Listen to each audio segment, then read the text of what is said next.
What's up, everybody? We're back. Cartwright's Collision. And we got another one. We kind of finished the 252 project.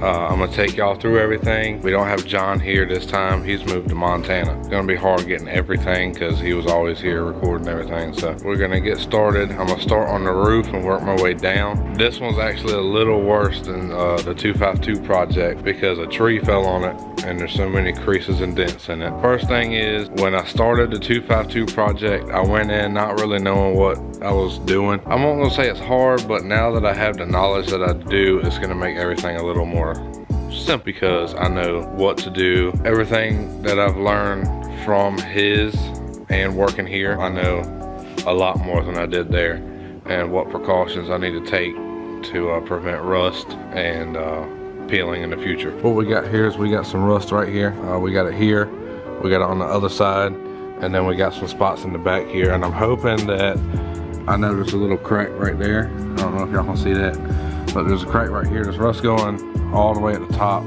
but the main thing I'm worried about is that it's broke through, and when I start sanding it, there's gonna be a hole in it, and that we got to weld it. So I postponed doing this for about a year or two, and the rust has actually gotten a little worse. We're gonna go ahead, we're gonna cookie wheel it down. I gotta take this gasket off right here so we can get down the side there. So we're gonna cookie wheel it. It's gonna get rid of the rust, make sure I don't take away unnecessary metal. And then we're gonna take the belt sander inside the crevice and get all the old junk out of there. This is actually a Scotch-Brite belt sander, a belt. When you're doing DIYs, you save a lot of money, and that is a fact. So all the other dents I'm talking about, a tree fell on it.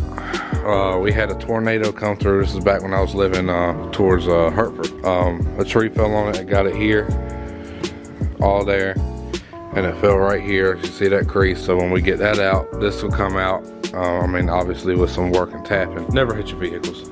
Never do it, because it just causes more problems. First thing we're gonna work on is the rust. I want to go ahead and get the rust down and in treatment. That way we don't have to worry about it doing it any longer. Alright, so first we got to get this strip off right here. I want to say it's just 3M tape or double-sided tape down there. To make this a little easier, we're going to stick this flathead right here. And I got a rubber hammer. It's very light. I'm going to stick it right here, and we're just going to tap it a little bit.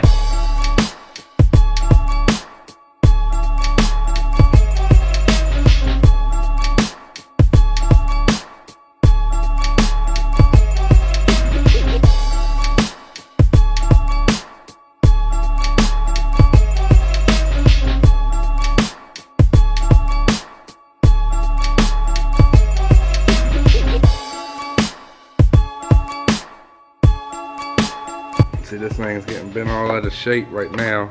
Alright, so right now there's some seam sealer in here that's all cracked up and busted. So what we're gonna do is we're gonna hammer it out a little bit.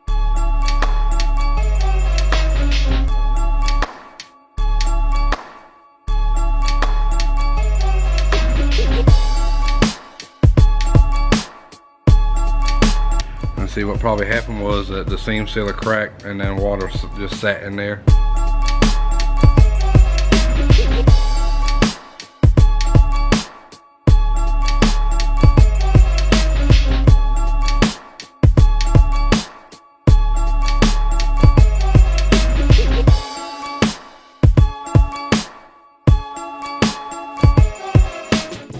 As y'all can see, there's a split right here. And what it did was, the seam sealer cracked. See the cracks in it? Right there? It cracked and water sat up here and it started rusting. Eventually it would have gone all the way down. See, it went down that way, but it didn't come this way. I'm gonna try to get something in there to get that out. I'm gonna have to sandblast this, which ain't gonna be fun, but... Bless you. Oh, no. My stomach. Bless you.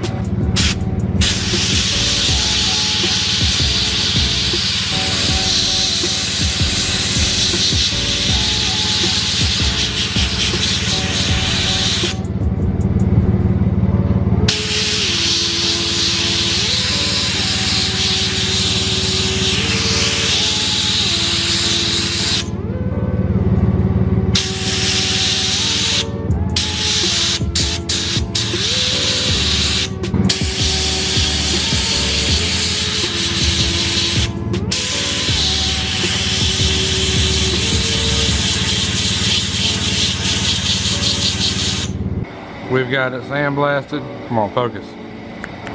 All right, we got it sandblasted. Those little black spots right there. Come on, focus, motherfucker. Those are rust. Rust spots. That's just leftover black that you really can't get out, so POR 15 will help that out. Busted up all the seam sealer going all down in here. There's a big ass hole right there. If you put seam sealer on any panel that's conjoined, you gotta make sure you got some scratches in there for it to bite onto. So what the people did before is they didn't scuff it and just put the seam sealer in there. So what it had done was it had broken loose, and all the seam sealer was doing was sitting there moving. It was actually fairly easy to come out, and it shouldn't be that easy to break out.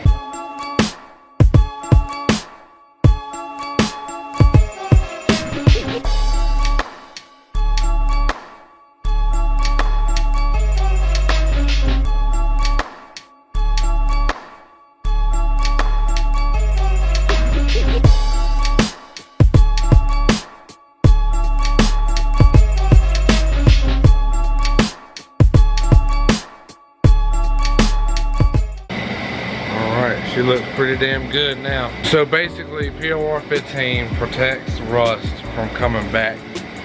It sits in there and it eats it up, and just make sure, you know, it won't pop back up. So what you got to do is, usually I wait 24 hours for this stuff to dry. It takes a while to dry. I'll come back in, I'll sand it out, I'll scuff inside this edge, and then that's when we'll prime. I'm so glad to see that this is coming along. You know, I've waited too long to do this, but it's getting straight now. So she does need some love, so we're gonna give it to her, and you know, just make sure everything runs smooth. So I'm gonna do the same thing for the other side. Probably not today. I do wish John was here to see all this, but he's out having fun. So thank y'all for tuning in. We definitely got a lot more coming, that's for sure. We got a lot more coming to the channel, that is for sure. Project Black Knight, that's what the name is. It ain't gonna be Black Beauty. It's Project Black Knight, because I used to call this a Black Knight. So definitely Project Black Knight. We've almost finished the 252, and I will tell y'all a whole story on that one later. But thank y'all for tuning in. Come back and watch some more of the Project Black Knight, and I'll see y'all in the next one. Deuces.